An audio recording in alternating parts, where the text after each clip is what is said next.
Hello, നമ്മളിന്ന് discuss ചെയ്യാൻ വേണ്ടി പോകുന്നത് സെക്കൻഡ് ഇയർ ഫിസിക്സിലെ ആദ്യത്തെ topic that is electric charges and field.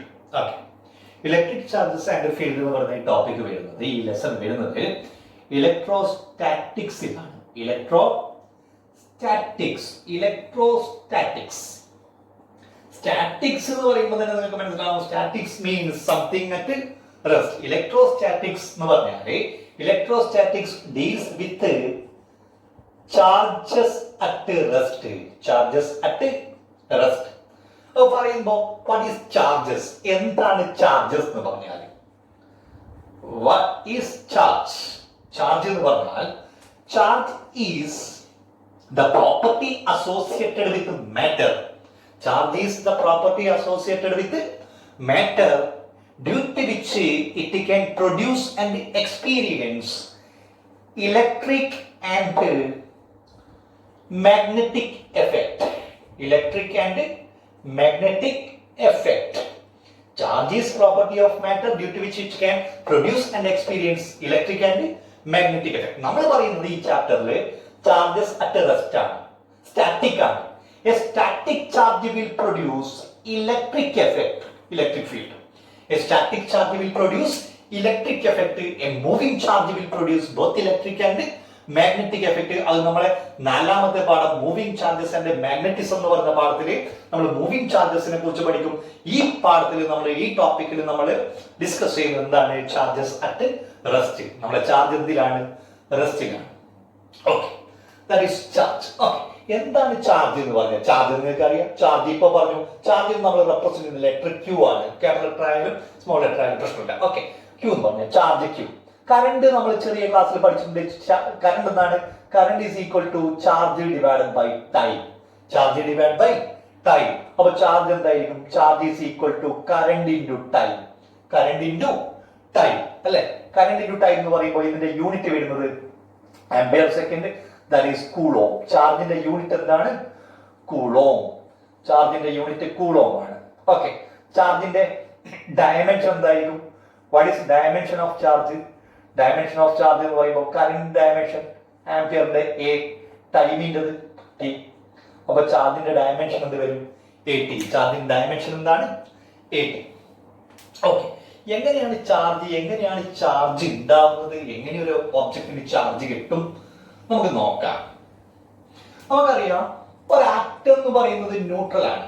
Atom എന്ന് പറയുന്നത് എന്താണ്? ന്യൂട്രൽ ആണ്. എന്തുകൊണ്ട് ന്യൂട്രൽ ആയി എന്ന് പറഞ്ഞാൽ number of electrons is equal to എന്താണ്?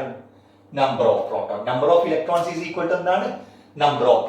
ഓക്കെ, ഇനി എപ്പോഴെങ്കിലും ഇവിടുന്ന് ഒരു ഇലക്ട്രോൺ പുറത്തേക്ക് പോയി കഴിഞ്ഞാൽ എന്ത് സംഭവിക്കും? ഇലക്ട്രോൺ പോയി കഴിഞ്ഞാൽ ഇവിടെ പ്രോട്ടോണിന്റെ എണ്ണം കൂടും. പ്രോട്ടോണിന്റെ എണ്ണം കൂടുമ്പോൾ ഇതിന് ചാർജ് ഉണ്ടാവും. എങ്ങനെ? ഇലക്ട്രോണിന്റെ ചാർജ് എത്രയാണ്? ഇലക്ട്രോണിന്റെ ചാർജ് അറിയില്ല. ഇലക്ട്രോണിന്റെ ചാർജ് എന്ന് പറയുന്നത് charge of electron is equal to 1.6 into 10⁻⁻19 coulomb. Mass of electron എത്രയാണ്? ഇലക്ട്രോണിന്റെ മാസ് എത്രയാണ്? 9.1 into 10⁻31 കിലോഗ്രാം. അപ്പൊ ഏതെങ്കിലും ഒരു ഒബ്ജക്റ്റ് ഇലക്ട്രോൺ പുറത്തേക്ക് പോയി എന്ന് പറയുമ്പോൾ അവിടെ പ്രോട്ടോണിന്റെ എണ്ണം കൂടും. പ്രോട്ടോണിന്റെ എണ്ണം കൂടുമ്പോൾ പ്രോട്ടോണിന്റെ ചാർജ് പോസിറ്റീവ് ചാർജ് അച്ചീവ് ചെയ്യും. നോക്കാം നമുക്ക് നമ്മുടെ ഡെയിലി ലൈഫിൽ വെൻ വി റബ്ബ് സം പെൻ, നമ്മളെ പെന്ന് നമ്മൾ ഡ്രൈ ഹെയറുമായിട്ട് റബ്ബ് ചെയ്തിട്ട് നമ്മൾ ഈ പെന്നിനെ നമ്മൾ ചെറിയൊരു പീസ് ഓഫ് പേപ്പറിന്റെ അടുത്തേക്ക് കൊണ്ടുപോയി കഴിഞ്ഞാൽ നമുക്ക് കാണാൻ വേണ്ടി പറ്റും, this pen will attract piece of paper. എന്തുകൊണ്ട് ഈ പെന്ന് അട്രാക്ട് ചെയ്തു? പീസ് ഓഫ് പേപ്പറിനെ അട്രാക്ട് ചെയ്യാനുള്ള കാരണം എന്താണ്? ചാർജ് ആണ്. അവിടെ എങ്ങനെ ചാർജ് വരും? ഞാൻ പറയാം. When two suitable materials are rubbed together, electron from one material അല്ലെങ്കിൽ one object transferred to the another. അതായത് ഒരു ഒബ്ജക്റ്റിൽ നിന്ന് മറ്റൊരു ഒബ്ജക്റ്റിലേക്ക് ആര് ട്രാൻസ്ഫർ ചെയ്യും? ഇലക്ട്രോൺസ് ട്രാൻസ്ഫർ ചെയ്യും. അങ്ങനെ ഇലക്ട്രോൺസ് ട്രാൻസ്ഫർ ചെയ്ത് കഴിഞ്ഞാൽ ഏത് ഒബ്ജക്റ്റിനാണോ ഇലക്ട്രോൺ ലോസ് ആയത്, ദാറ്റ് ബിക്കം പോസിറ്റീവ്ലി ചാർജ്ഡ്. ആർക്കാണോ ഇലക്ട്രോൺ ഗെയിൻ ആയത്, ദാറ്റ് ബിക്കം നെഗറ്റീവ്ലി ചാർജ്ഡ്. അപ്പൊ രണ്ട് തരത്തിലാണ് പൊളാരിറ്റി ഓഫ് ചാർജ്. രണ്ട് തരത്തിലുള്ള ചാർജ് ഉണ്ട്. ഏതൊക്കെ ചാർജ് ആണ്? പോസിറ്റീവ് ചാർജ്, അതേപോലെ ആരാണ്? Negative charge. രണ്ട് ചാർജസ് ഉണ്ട്, പോസിറ്റീവ് ചാർജും അതേപോലെ നെഗറ്റീവ് ചാർജും. ഓക്കെ, അപ്പോൾ ഒരു ഓബ്ജക്റ്റിന് ചാർജ് എങ്ങനെയൊക്കെ കിട്ടാം, ചാർജ് കിട്ടാനുള്ള മെത്തേഡ്സ് എന്തൊക്കെയാണ്? അതിലൊരു മെത്തേഡാണ് ഞാനിപ്പോ പറഞ്ഞത് തന്നെയാണ്, that is charging by friction. Charging by friction. Charging by friction. നോക്കാം നമുക്ക്. When two suitable objects are rubbed together, electrons from one object transferred to the another object. The object that lost the electron become positively charged. The object that gains the electron become negatively charge. ഇപ്പൊ simple ആയിട്ട് A എന്ന് പറയുന്ന ഒരു object ഉണ്ട്, B എന്ന് പറയുന്ന ഒരു object ഉണ്ട്. എയിൽ നിന്ന് ബിയിലേക്ക്, എയും ബിയും റബ്ബ് ചെയ്യുന്ന സമയത്ത് എയിൽ നിന്ന് ബിയിലേക്ക് ഇലക്ട്രോൺസിന്റെ ട്രാൻസ്ഫർ നടന്നു. അപ്പൊ എയിൽ നിന്ന് ബിയിലേക്ക് ഇലക്ട്രോൺ ട്രാൻസ്ഫർ ചെയ്ത എക്ക് ഇലക്ട്രോൺ ലോസ് ആയി. എക്ക് ഇലക്ട്രോൺ ലോസ് ആകുമ്പോൾ പ്രോട്ടോണിന്റെ എണ്ണം കൂടി. അപ്പൊ ഇവന്റെ ചാർജ് എന്തായിരിക്കും? That become positively charged. ബിക്ക് എന്ത് സംഭവിച്ചു? B gain electron. അപ്പൊ ബിക്ക് എന്ത് സംഭവിച്ചു? ബി ഗെയിൻ ഇലക്ട്രോൺ എന്ന് പറയുമ്പോൾ ഇവന്റെ ചാർജ് എന്തായി മാറി? നെഗറ്റീവ് ആയി. അപ്പൊ ഞാൻ നിങ്ങളോട് ചോദിക്കുന്നത്, ഇങ്ങനെ ചാർജിങ് ബൈ ഫ്രിക്ഷൻ നടക്കുന്ന സമയത്ത് അവിടെ മാസിന്റെ ചേഞ്ച് വരാൻ സാധ്യതയുണ്ടോ? ഉണ്ട് അല്ലെ? ഉണ്ട്. മാസിന്റെ ചേഞ്ച് വരാനുള്ള സാധ്യതയുണ്ട്. എങ്ങനെ? എയിൽ നിന്ന് ഇലക്ട്രോൺ ബിയിലേക്ക് മൂവ് ചെയ്തു, ഇലക്ട്രോൺ ലോസ് ആയി എക്ക്. ഇലക്ട്രോണിന്റെ മാസ് ഇല്ലേ? ഉണ്ട്. അപ്പൊ ഇലക്ട്രോണിന്റെ മാസ്, അത്രയും മാസ് ആരെ കയ്യിൽ നിന്ന് ലോസ് ആയി? എക്ക്. അപ്പൊ A losses its mass, B gain some mass. മാസിന്റെ ഗെയിൻ ചെയ്തു, ബി ഗെയിൻ ചെയ്തു, എക്ക് ലോസ് ആയി. That is charging by friction. Charging by friction. Next നോക്കിക്കഴിഞ്ഞാൽ നെക്സ്റ്റ് നമ്മൾ പറയുന്നത് ചാർജിങ് ബൈ ഏതാണ്? രണ്ടാമത്തെ method charging by conduction. Charging by എന്താണ്? കണ്ടക്ഷൻ. നോക്കാം നമുക്ക്. What is charging by conduction? അതായത് when a charged object is kept in contact with an uncharged object, ഒരു കണ്ടക്ടിങ് ഒബ്ജക്റ്റുമായിട്ട് കോണ്ടാക്ട് ചെയ്ത് കഴിഞ്ഞാൽ the charges from the charged object will move to the uncharged object. Charge ഇങ്ങോട്ടേക്ക് move ചെയ്യും. അപ്പൊ രണ്ടാൾക്കും ഒരേ charge കിട്ടും. Okay, that is charging by conduction. Charging by എന്താണ്? കണ്ടക്ഷൻ. നെക്സ്റ്റ് എന്ന് പറയുന്നത് മൂന്നാമത്തെ method, that is charging by induction. Charging by induction. Charging by induction പറയുമ്പോൾ ഞാൻ ഒരു ചെറിയൊരു കാര്യം പറയാം. അതായത് രണ്ട് ചാർജ്, ഞാൻ പറഞ്ഞു രണ്ട് ചാർജ് ഉണ്ട്, ഒരു പോസിറ്റീവ് ചാർജ് ഒരു നെഗറ്റീവ് ചാർജ് എന്ന് വിചാരിക്കും. ഈ രണ്ട് ചാർജും തമ്മിൽ എന്തുണ്ടാവും? ഈ രണ്ട് ചാർജിന്റെ ഇടയിൽ ഒരു ഫോഴ്സ് ഉണ്ടാവും. That force is attractive. രണ്ട് ഐഡന്റിക്കൽ ചാർജ് ആണ്, രണ്ട് പോസിറ്റീവ് അല്ലെങ്കിൽ രണ്ട് നെഗറ്റീവ് ചാർജസ് ആണെങ്കിലോ ഇവർക്കിടയിൽ ഒരു ഫോഴ്സ് ഉണ്ടാവും. That force will be repulsive. ഈ ഫോഴ്സിനെ കുറിച്ച് നമുക്ക് വരാം, കൂളോംസ് ലോ, അതിലേക്ക് നമുക്ക് വരാം. അപ്പൊ രണ്ട് ഐഡന്റിക്കൽ ചാർജ് ആണെങ്കിൽ അവരെപ്പോഴും എന്തായിരിക്കും? റിപ്പൾസീവ് ഫോഴ്സ് ആയിരിക്കും. രണ്ട് ഐഡന്റിക്കൽ അല്ലാത്ത രണ്ട് ഓപ്പോസിറ്റ് ചാർജസ് ആണെങ്കിൽ they will attract each other. അപ്പൊ നമ്മൾ നോക്കിക്കഴിഞ്ഞാൽ when a charged object, ഞാനിവിടെ പോസിറ്റീവ്ലി ചാർജ്ഡ് ഒബ്ജക്റ്റ് എടുക്കാം. when a charged object is kept nearer to an uncharged object, when a charged object is kept nearer to an uncharged object, ഒരു charged object uncharged ഒബ്ജക്റ്റിന്റെ അടുത്ത് വെച്ച് കഴിഞ്ഞാൽ എന്ത് സംഭവിക്കും? ഈ അൺചാർജ്ഡ് ന്യൂട്രൽ ഒബ്ജക്റ്റിന്റെ കയ്യിൽ എന്തൊക്കെയുണ്ട്? ഇലക്ട്രോൺ ഉണ്ട്, പ്രോട്ടോൺ ഉണ്ട്. ഇവിടെ പോസിറ്റീവ് ചാർജ് അല്ലേ? This positive charge will attract the negative charge. അതിന്റെ ഫലമായിട്ട് നെഗറ്റീവ് ചാർജസ് ഇങ്ങോട്ട് മൂവ് ചെയ്യും. കണ്ടക്ടർ അല്ലേ? കണ്ടക്ടറിന്റെ കയ്യിൽ the charges are free to move. അപ്പോൾ നെഗറ്റീവ് ചാർജ് ഇങ്ങോട്ടേക്ക് മൂവ് ചെയ്യും. ഈ പോസിറ്റീവ് ചാർജ് ഇതിലുള്ള പ്രോട്ടോൺസിന് അല്ലെങ്കിൽ പോസിറ്റീവ് ചാർജിനെ റിപ്പൽ ചെയ്യും. അതിന്റെ ഫലമായിട്ട് ഈ ഭാഗത്ത് എന്ത് കിട്ടും? This become positive. This is charging by induction. When a charged object is kept nearer to an uncharged object, the near side of the uncharged object the near side becomes oppositely charged and the farther side becomes get the same charge. ഇതില് നമ്മൾ പറയുന്ന കേസിൽ യാതൊരുവിധ ചാർജിന്റെ ട്രാൻസ്ഫറും നടക്കുന്നില്ല. Just rearrangement of charges in the neutral object. Neutral ഒബ്ജക്റ്റിലുള്ള ചാർജസിന്റെ എന്താണ്? ഒരു റീഅറേഞ്ച്മെന്റ് മാത്രമാണ് സംഭവിക്കുന്നത്. There is no loss or gain of charge. Okay, ഇതാണ് charging by induction, charging by conduction, charging by friction. 3 method നമ്മൾ പറഞ്ഞു. ഓക്കെ, ഇനി നമ്മൾ പറയാൻ വേണ്ടി പോകുന്നത് ചാർജസിന്റെ പ്രോപ്പർട്ടിയാണ്. ചാർജസിന്റെ property. What are the properties of charges? അതിൽ ഒന്നാമത്തെ വെരി ഇമ്പോർട്ടന്റ് എന്ന് പറയുന്നത് that is quantization of charge. Quantization of charge. Okay, quantization of charge പറയുന്നത് ഇതാണ്: any free charge in the universe is an integral multiple of basic unit of charge, that is charge of an electron അല്ലെങ്കിൽ charge of proton. പറഞ്ഞു വന്നത് അതായത് ഈ യൂണിവേഴ്സിൽ കാണാൻ വേണ്ടി സാധ്യതയുള്ള ഏറ്റവും ചെറിയ ചാർജ് എന്ന് പറയുന്നത് that is charge of an electron അല്ലെങ്കിൽ ചാർജ് ഓഫ് എ പ്രോട്ടോൺ. എത്രയാണത്? that is equal to plus or minus എന്ന് പറയാം 1.6 into 10 raised to minus 19. ഇതാണ് ഈ യൂണിവേഴ്സിൽ കാണാൻ വേണ്ടി സാധ്യതയുള്ള ഏറ്റവും ചെറിയ ചാർജ്. ക്വാക്സ് എന്ന് പറയുന്ന ചാർജസ് ഉണ്ട്, ക്വാക്സ് എന്ന് പറയുന്ന എലിമെന്ററി പാർട്ടിക്കിൾസ് ഉണ്ട്. ക്വാക്സിന്റെ ചാർജ് എന്ന് പറയുന്നത് E/3 ഉണ്ട്, അതേപോലെ 2E/3 ഉണ്ട് ക്വാക്സ് എന്ന് പറയുന്നത്. ഇത് നമ്മൾ പറയുന്നില്ല. നമ്മളെ സിലബസ് പ്രകാരം നിങ്ങളോട് ചോദിച്ചു കഴിഞ്ഞാൽ what is the basic unit of കാണാൻ വേണ്ടി പറ്റുന്ന ഏറ്റവും ചെറിയ ചാർജ് ഏതാണെന്ന് ചോദിച്ചാൽ ചാർജ് ഓഫ് എ ഇലക്ട്രോൺ അല്ലെങ്കിൽ ചാർജ് ഓഫ് എ പ്രോട്ടോൺ. എത്രയാണ്? 1.6 into 10 raised to minus 19 കൂളും. ഇതാണ് ഏറ്റവും ചെറിയ ചാർജ്. ബാക്കി എല്ലാ ചാർജും ഇതിന്റെ ഇന്റഗ്രൽ മൾട്ടിപ്പിൾ ആയിരിക്കും. ഇന്റഗ്രൽ മൾട്ടിപ്പിൾ എന്ന് പറയുമ്പോൾ രണ്ടാമത് ഇനി അടുത്ത ചാർജ് എത്രയായിരിക്കും? ഇനി ഒരു ചാർജ് ഉണ്ടെങ്കിൽ that charge becomes that is 2e. അടുത്ത ചാർജ് എത്രയായിരിക്കും? 2e എന്ന് പറയുമ്പോൾ എന്ത് വരും? That is 2 into 1.6 into 10 raised to minus 19 coulomb. That is 3.2 into 10 raised to minus 19 coulomb എന്ന് വരും. അടുത്ത ചാർജ് ചോദിച്ചാൽ that is 3 into 1.6 into 10 raised to minus 19 coulomb. That is 4.8 into 10 raised to minus 19 coulomb. Every free charge in the universe is an integral multiple of basic unit of charges, that is charge of an electron അല്ലെങ്കിൽ charge of a proton, that is Q is equal to plus or minus Ne, where N equal to 1, 2, 3, etc. അപ്പോൾ നിങ്ങളോട് ചോദിക്കുന്ന ഒരു ചോദ്യം ഞാൻ ചോദിക്കുന്നത് that is 4 into 10 raised to minus 9 is there exist 4 into 10 raised to minus 19 coulomb. 4 into 10 raised to minus 19 coulomb എന്ന് പറയുന്ന charge യൂണിവേഴ്സിൽ exist ചെയ്യുന്നുണ്ടോ ഇല്ലയോ? ആൻസർ എന്താണ്? ഇല്ല. എന്തുകൊണ്ടില്ല? 4 into 10 raised to minus 19 coulomb എന്ന് പറയുന്നത് that is not an integral multiple of 1.6 into 10 raised to minus 19 coulomb. അല്ലേ?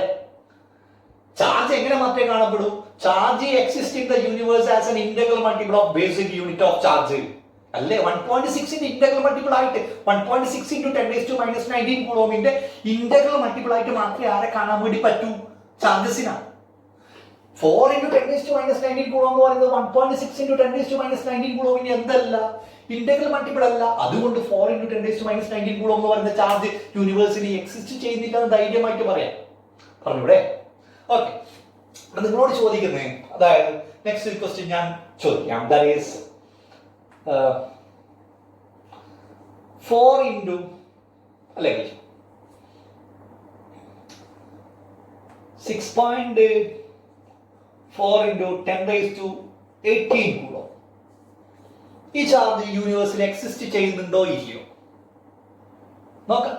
That is Q equal to Ne അല്ലേ? നമ്മളെ സംബന്ധിച്ചിടത്തോളം Q എന്ന് പറയുന്നത് 6.4, that is 6.4 into 10 raised to 18 is equal to N into 1.6 into 10 raised to minus 19. Here, what is N? N is equal to 6.4 into 10 raised to 18 divided by 1.6 into 10 raised to minus 19. ഈ 10 raised to minus 19 മുകളിലേക്ക് പോകുമ്പോൾ 10 raised to 19 ആയി. അപ്പോൾ ഇത് 10 raised to എത്രയായി? 37 ആയി. 6.4 divided by 1.6 എത്ര വരും? ഏകദേശം 4 അല്ലേ വരുന്നത്. അപ്പോൾ ഇതെന്ത് വരും? 4 into 10 raised to 37 വരും.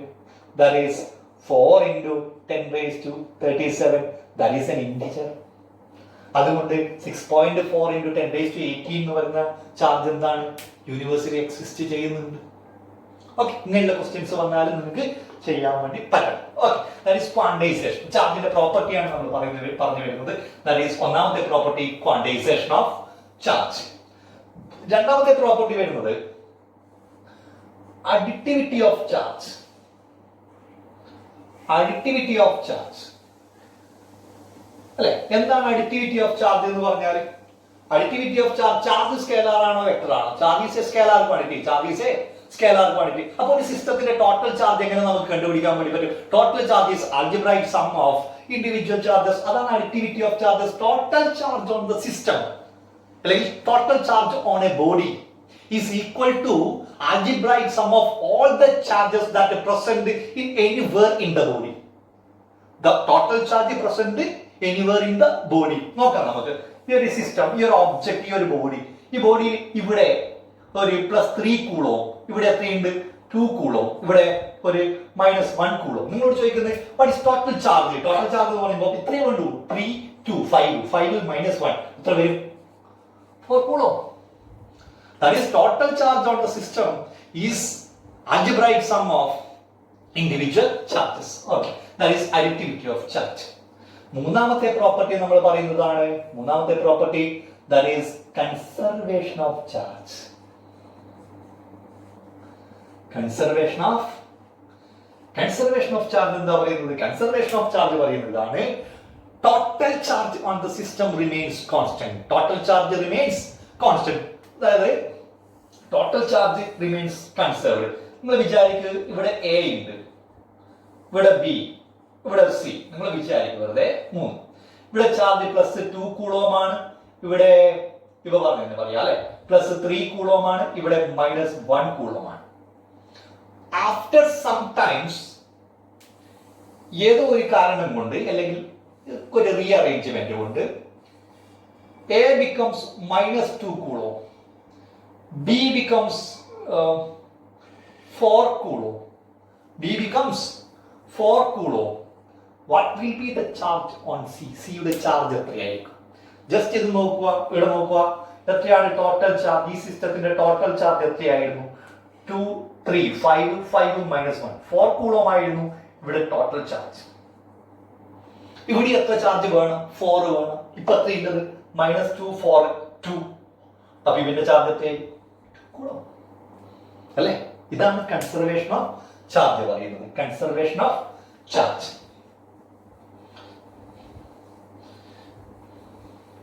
ഓക്കെ, ഇതാണ് ചാർജസിന്റെ പ്രോപ്പർട്ടീസ് ആയിട്ട് നമ്മൾ പറയാൻ വേണ്ടി പോകുന്നത്.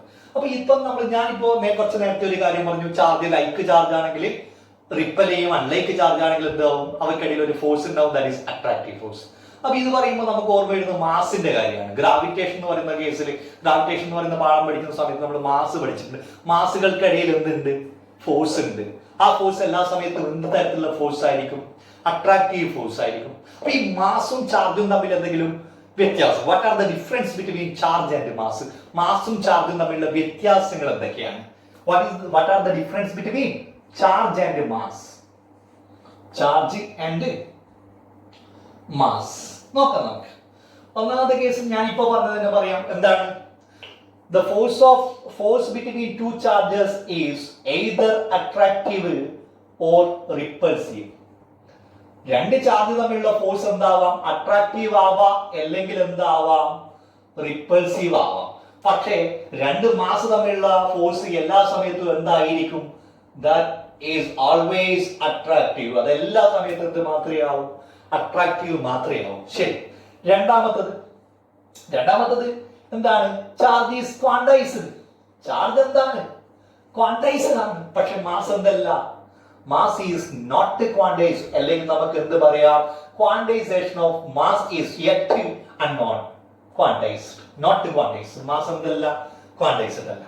മൂന്നാമത്തെ പ്രോപ്പർട്ടി നമ്മൾ പറഞ്ഞത് എന്താണ്? Charge is conserved. ചാർജ് എന്താണ്? കൺസേർവ്ഡ് ആണ്. ചാർജ് എന്താണ്? കൺസേർവ്ഡ് ആണ്. പക്ഷെ മാസ് എന്തല്ല? Mass is not conserved. Mass എന്തല്ല? കൺസേർവ്ഡ് അല്ല. Mass can be converted into energy. Okay. അപ്പൊ നാലാമത്തെ ഒരു പ്രോപ്പർട്ടി എന്താണ്? നാലാമത്തെ എന്ന് പറയുന്നത് നാലാമത്തെ ഇതാണ്. Charge does not depend on velocity. Does not depend on velocity. Charge ആരെ ഡിപ്പെൻഡ് ചെയ്യുന്നില്ല? വെലോസിറ്റിനെ ഡിപ്പെൻഡ് ചെയ്യുന്നില്ല. പക്ഷേ mass depends on velocity. Mass depends on velocity. നമ്മൾ പറഞ്ഞു കഴിഞ്ഞാൽ mass m is equal to m0 divided by root of 1 minus v square by c square എന്നുള്ള ഒരു equation പഠിച്ചിട്ടുണ്ടാവും. ഏടാ? യൂണിറ്റ്സ് ആൻഡ് മെഷർമെന്റ്സ് എന്ന് പറയുന്ന പാഠത്തില് അഡീഷണൽ എക്സസൈസിലെ check the correctness of an equation എന്ന് പറയുന്നതിൽ ഒരു ക്വസ്റ്റ്യൻ ഉണ്ട്. അതിൽ ഇക്വേഷൻ വരുന്നുണ്ട് m is equal to m0 divided by root of 1 minus v square by c square എന്ന് പറയുന്ന ഒരു ക്വസ്റ്റ്യൻ നോക്കാം നമുക്ക്. അതായത് when an object, ഒരു ഒബ്ജക്റ്റിന്റെ റെസ്റ്റ് മാസ്, റെസ്റ്റിൽ ഉണ്ടാവുമ്പോൾ അതിന്റെ മാസ് m0 ആണ്.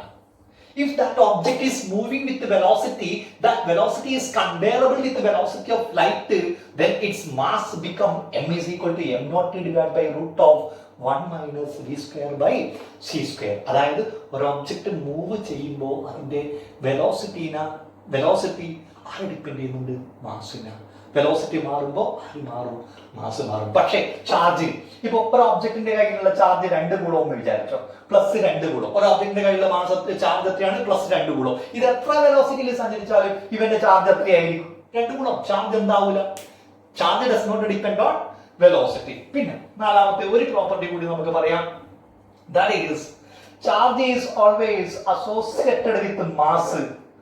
Charge is always associated with mass.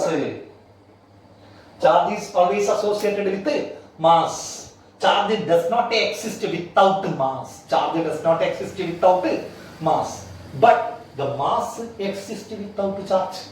Mass exists without charge. ഇതൊക്കെയാണ് ചാർജും മാസും തമ്മിലുള്ള ഡിഫറൻസ്. ചാർജും മാസും തമ്മിലുള്ള ഡിഫറൻസ്. ഓക്കെ, ഇത്രയും കാര്യങ്ങൾ. ഓക്കെ, അപ്പൊ ഞാൻ ചെറിയൊരു ക്വസ്റ്റ്യൻ നിങ്ങളോട് ചോദിക്കുന്നത്. ക്വസ്റ്റ്യൻ ഇതാണ്: when a steel rod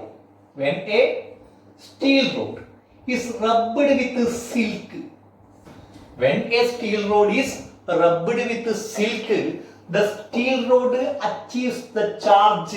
The steel rod achieves the charge 19.2 into 10 raised to 19 coulomb. 19.2 into 10 raised to minus 19 coulomb. 10 raised to minus 19 coulomb. Okay.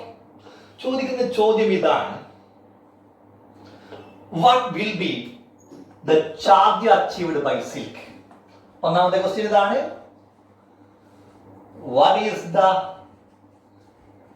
charge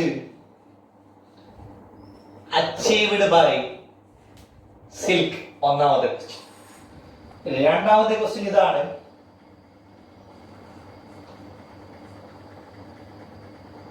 what is the number of electrons lost by steel rod? മൂന്നാമത്തെ question ഇതാണ്: is there any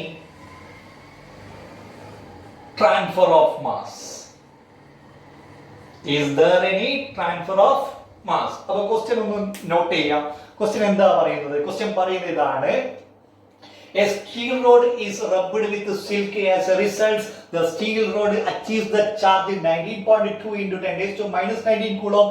Then what is the charge achieved by silk? What is the number of electrons lost by steel rod? What is there any transfer of mass? നമുക്ക് നോക്കാം. അതായത് steel റോഡും സിലിക്കും തമ്മിൽ റബ്ബ് ചെയ്ത സമയത്ത് സ്റ്റീൽ റോഡിന്റെ കയ്യിലുള്ള ചാർജ് എത്രയായി എന്നാ പറയുന്നത്? സ്റ്റീൽ റോഡിന്റെ കയ്യിൽ ചാർജ് എത്ര വന്നു? 19.2. Initially they are neutral. Initially neutral ആയിരുന്നു. ഇപ്പൊ റബ്ബ് ചെയ്ത സമയത്ത് സ്റ്റീൽ റോഡിന്റെ charge positive plus 19.2 into 10 raised to minus 19 coulomb ആയി. അങ്ങനെ പറഞ്ഞാൽ അതിന്റെ അർത്ഥം എന്താണ്? സ്റ്റീൽ റോഡിന് പോസിറ്റീവ് ചാർജ് കിട്ടി എന്ന് പറഞ്ഞാൽ അതിന്റെ അർത്ഥം സ്റ്റീൽ റോഡിൽ നിന്ന് ഇലക്ട്രോൺസ് എന്ത് ചെയ്തു? ഇലക്ട്രോൺസ് സിൽക്കിലേക്ക് ട്രാൻസ്ഫർ ചെയ്തു. ഇലക്ട്രോൺസ് എവിടേക്ക് ട്രാൻസ്ഫർ ചെയ്തു? സിൽക്കിലേക്ക് ട്രാൻസ്ഫർ ചെയ്തു. ഇനീഷ്യലി ചാർജ് എത്രയായിരുന്നു? Initially neutral. അപ്പൊ ടോട്ടൽ ചാർജ് എത്രയായിരുന്നു? 0. സിൽക്കിന്റെയും സ്റ്റീൽ റോഡിന്റെയും ടോട്ടൽ ചാർജ് എത്രയായിരുന്നു? 0. ചാർജ് കൺസേർവ്ഡ് അല്ലേ? ചാർജ് കൺസേർവ്ഡ് ആണെങ്കിൽ ടോട്ടൽ ചാർജ് ഇപ്പോഴും എത്രയായിരിക്കണം? 0 ആയിരിക്കണം. ടോട്ടൽ ചാർജ് 0 ആവണമെങ്കിൽ സ്റ്റീലിന്റെ കയ്യിൽ charge 19.2 into 10 raised to minus 19 ഉണ്ടെങ്കിൽ 0 ആവണമെങ്കിൽ സിൽക്കിന്റെ charge എത്രയായിരിക്കണം? What is the charge achieved by silk? Answer simple. എത്രയാണ്? minus 19.2 into 10 raised to minus 19 coulomb. അല്ലേ? By conservation of charge. രണ്ടാമത്തെയാണ് what is the number of electrons lost by steel rod? അപ്പൊ charge നോക്കിക്കഴിഞ്ഞാൽ ഇത് quantization of charge അല്ലേ, that is Q is equal to എന്താണ്, Ne. Q is equal to എന്താണ്, Ne. ഇവിടെ സ്റ്റീലിന്റെ charge എത്രയാണ്, 19.2 into 10 raised to minus 19 is equal to N into 1.6 into 10 raised to minus 19. എത്ര വരും? Then N equal to 19.19 10 raised to minus 19 cancel ആവാം. 19.2 divided by 1.6 എത്ര വരും? 19.2 divided by 1.6 that is 12 അല്ലേ? 12 ഇലക്ട്രോൺസ് സ്റ്റീലിൽ നിന്ന് എങ്ങോട്ടേക്ക് പോയിട്ടുണ്ട്? സിൽക്കിലേക്ക് പോയിട്ടുണ്ട്. 12 ഇലക്ട്രോൺസ് സിൽക്കിലേക്ക് എത്തി എന്ന് പറഞ്ഞാൽ silk gain the electron as a result mass of silk increases. അപ്പോൾ is there any transfer of mass? Yes, there is transfer of mass from mass is transferred from steel to silk. സ്റ്റീലിൽ നിന്ന് സിൽക്കിലേക്ക് mass transfer ചെയ്തു. എത്ര mass transfer ചെയ്തു എന്ന് ചോദിച്ചാൽ നമുക്ക് പറയാം ഒരു ഇലക്ട്രോണിന്റെ മാസ് എത്രയാണ്? ഒരു ഇലക്ട്രോണിന്റെ mass 9.1 into 10 raised to minus 31 kilogram ആണ്. അപ്പൊ 12 ഇലക്ട്രോൺസ് പോയിട്ടുണ്ട്. അപ്പൊ 12 ഇലക്ട്രോൺസ് പോകുമ്പോൾ സിൽക്കിന് എത്ര മാസ് അധികമായിട്ട് വന്നു? 12 into 9.1 into 10 raised to minus 31 kilogram. Okay, ഇതാണ് നമ്മളിപ്പോ പറഞ്ഞ ക്വസ്റ്റ്യന്റെ സൊല്യൂഷൻ അല്ലെങ്കിൽ ആൻസർ. ഓക്കെ, നെക്സ്റ്റ് നമ്മൾ പറയാൻ വേണ്ടി പോകുന്നത് ഈ ചാപ്റ്ററിലെ ഏറ്റവും ഇമ്പോർട്ടന്റ് ആയിട്ടുള്ള കാര്യം, that is Coulomb's law in electrostatics.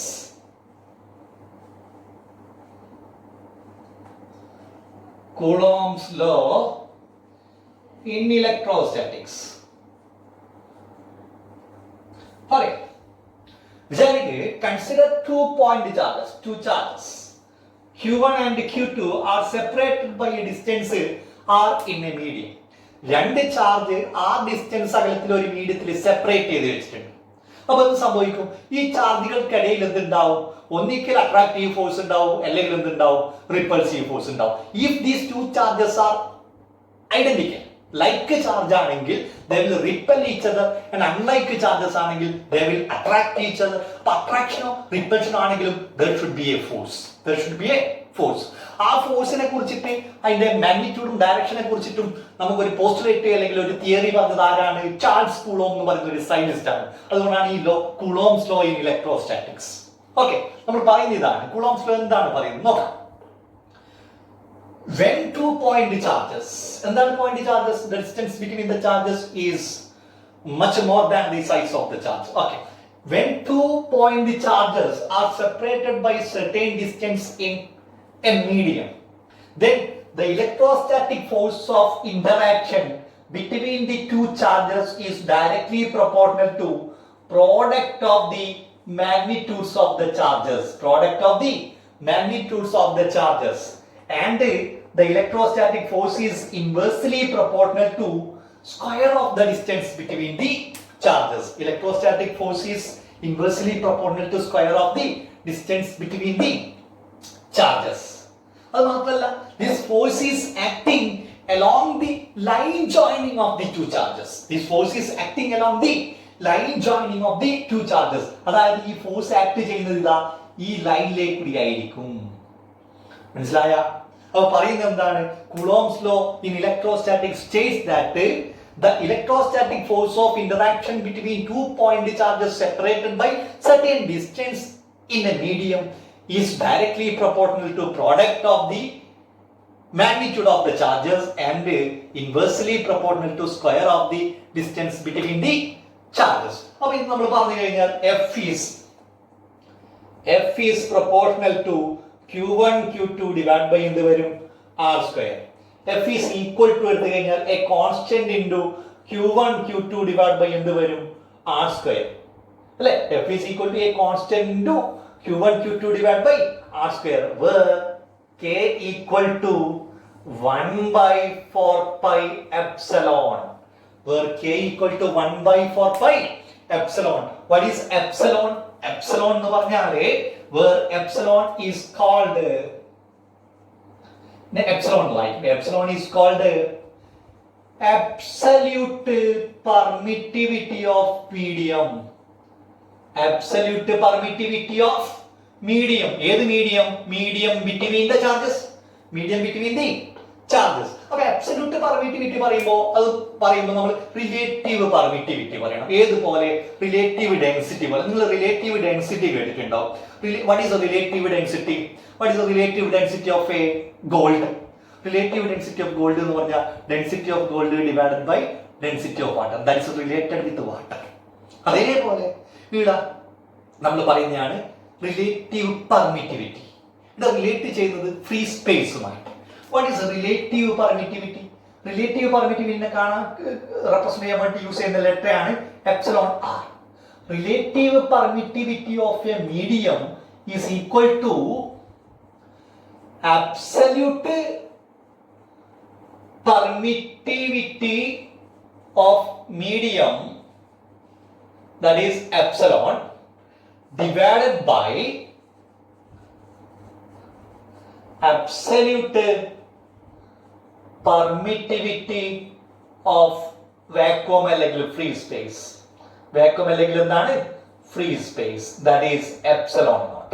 That is epsilon r is equal to epsilon divided by epsilon naught. Epsilon naught എന്ന് പറഞ്ഞാൽ absolute permittivity of vacuum അല്ലെങ്കിൽ free space, നമ്മുടെ കേസ് എയർ എന്ന് പറയും. വാക്വത്തിന്റെ അല്ലെങ്കിൽ എയറിന്റെ absolute permittivity എത്രയാണ്? epsilon naught.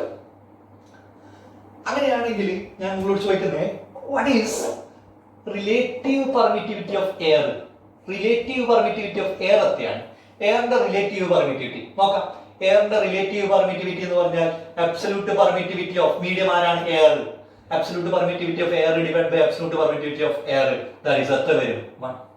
That is relative permittivity of air is equal to എത്രയാണ്? അല്ലെങ്കിൽ വാക്വം ഈസ് ഈക്വൽ ടു എത്രയാണ്? 1 ആണ്. ഇനി എപ്സിലോൺ 0 എന്ന് പറഞ്ഞാൽ എപ്സിലോൺ 0 എന്ന് പറഞ്ഞാൽ absolute permittivity of vacuum. Epsilon 0ന്റെ value epsilon 0 is equal to 8.85 into 10 raised to minus 12 unit. The equation, the equation, that is f is equal to f is equal to 1 by 4 pi epsilon q1 q2 divided by r square. If epsilon the unit കണ്ടുപിടിച്ചു കഴിഞ്ഞാൽ that is Newton raised to minus 1 coulomb square meter raised to എന്ത് വരും? minus 2. That is epsilon naught is equal to 8.85 into 10 raised to minus 12 Newton raised to minus 1 coulomb square meter raised to minus 2. Okay. അപ്പോൾ ഇങ്ങനെ പറയുമ്പോൾ നമ്മൾ equation എങ്ങനെയായി മാറും? Equation മാറും നോക്കണം. Okay. ഇവിടെ ഒരു കാര്യം കൂടി നിങ്ങളോട് ചോദിക്കുന്നത്. അപ്പോൾ ഇതിന്റെ യൂണിറ്റ് മറക്കരുത്. Newton raise to minus 1 coulomb square metre raise to minus 2. നിങ്ങളോട് ചോദിക്കുന്നത് what is the dimension of epsilon അല്ലെങ്കിൽ എപ്സിലോൺ നോട്ട്? എപ്സിലോണിന്റെ ഡയമെൻഷൻ എന്താണ്? അല്ലെങ്കിൽ എപ്സിലോൺ നോട്ടിന്റെ ഡയമെൻഷൻ എന്താണ്? എപ്സിലോൺ നോട്ടിന്റെ ഡയമെൻഷൻ എങ്ങനെ പറയും? ഒരു പ്രാവശ്യം കേരള എൻട്രൻസിന് ചോദിച്ചിട്ടുണ്ട്. ഡയമെൻഷൻ ഓഫ് എപ്സിലോൺ നോട്ട് എന്താണ്? That is newton raise to minus 1. Newton എന്ന് പറയുമ്പോൾ force mlt raise to minus 2 അല്ലേ? അതെന്ത് വരും? m raise to minus 1 l raise to minus 1 t square. mlt raise to minus 2 newton raise to minus 1 ഉള്ളതുകൊണ്ട് Chennai coulomb square a square t square meter length raised to minus 2. Then dimension is m raised to minus 1 l raised to minus 3 t raised to 4 a square. m raised to minus 1 l raised to minus 3 t raised to 4 a square. ശരിയല്ലേ? ശരിയാണ്. Okay. അങ്ങനെയാണെങ്കിൽ നമ്മൾ equation എങ്ങനെ മാറും? നമ്മൾ equation മാറുന്നത് ഇതാണ്. That is f is equal to k. K യുടെ വാല്യൂ ഞാൻ ഇവിടെ സബ്സ്റ്റിറ്റ്യൂട്ട് ചെയ്തു. 1 by 4 pi epsilon q1 q2 divided by r square. That is 1 by 4 pi epsilon q1 q2 divided by r square. നമ്മൾ ഇപ്പോൾ പറഞ്ഞിട്ടുണ്ടായിരുന്നു epsilon r is equal to epsilon divided by epsilon naught. ഇതിൽ നിന്ന് what is epsilon? Absolute permittivity of medium is equal to epsilon naught into epsilon r. അപ്പോൾ equation എങ്ങനെ മാറും? f is equal to 1 by 4 pi epsilon 0 epsilon r q1 q2 divided by r square. ഇതാണ് coulombs law പറയുന്നത്. ശരി. അങ്ങനെയാണ് നിങ്ങളോട് ചോദിക്കുന്നത് if the two charges are separated by certain distance in air അല്ലെങ്കിൽ ഫ്രീ സ്പേസ്. രണ്ട് ചാർജ് സെപ്പറേറ്റ് ചെയ്തിട്ടുണ്ട്. ഏത് മീഡിയത്തിൽ? എയറിൽ. നോക്ക്, two charges q1 and q2. q1 and q2 are separated by distance r. in എവിടെയാണ് ഈ രണ്ട് ചാർജിന്റെ ഇടയിലുള്ള മീഡിയം? എന്താണ്? എയർ അല്ലെങ്കിൽ വാക്വം അല്ലെങ്കിൽ ഫ്രീ സ്പേസ് ആണെന്ന് വിചാരിക്കുക. അങ്ങനെയാണെങ്കിൽ ഇക്വേഷൻ എങ്ങനെ മാറും? F is equal to 1 by 4 pi epsilon 0 into epsilon r. Epsilon r, what is epsilon r for air?